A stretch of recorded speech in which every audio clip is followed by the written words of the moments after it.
नमस्कार मित्रांनो, तर आज आम्ही इलो वेंगुर्ल्याच्या सातेरीच्या देवळात। आपण बघतो ह्या असा वेंगुर्ल्याचे ग्रामदेवता असलेला श्री देवी सातेरीचा देऊळ। आज या देवळाचा वर्धापन दिवस असल्यामुळे देवळात सगळीकडे फळांचो राजा हापूस आंबो लावून देऊळ सजवलेला दिसता। ही सजावट करू साधारण 1,500 फळां वापरली असत। हापूस आंबो वापरान केलेली ही सजावट सगळ्या भक्तांका कुतूहलाचो विषय ठरलेलो असा। सिंधुदुर्ग जिल्ह्यातला ह्या देऊळ जुना असान साधारण 500 वर्षापेक्षा जास्त ह्या देवळाक झाली असतली। तर आपण बघूया कसा देऊळ सजवला असाता।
ह्यो व्हिडिओ आवडल्यास आमचो चॅनल सबस्क्राईब करा, लाईक करा आणि तुमच्या मित्रांका सुद्धा पाठयात।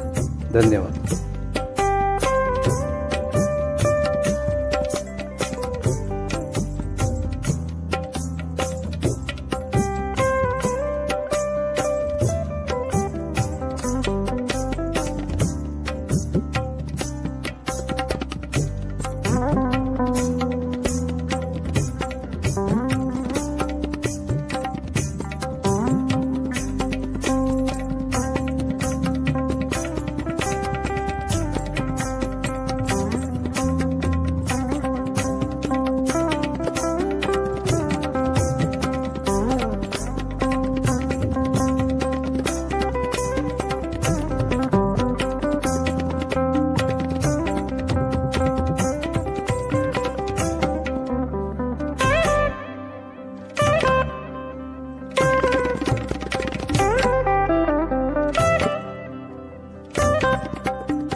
आमचो ह्यो व्हिडिओ संपूर्ण बघल्यामुळे मालवणी व्हिडिओ चॅनल कडून तुमका मनापासून धन्यवाद।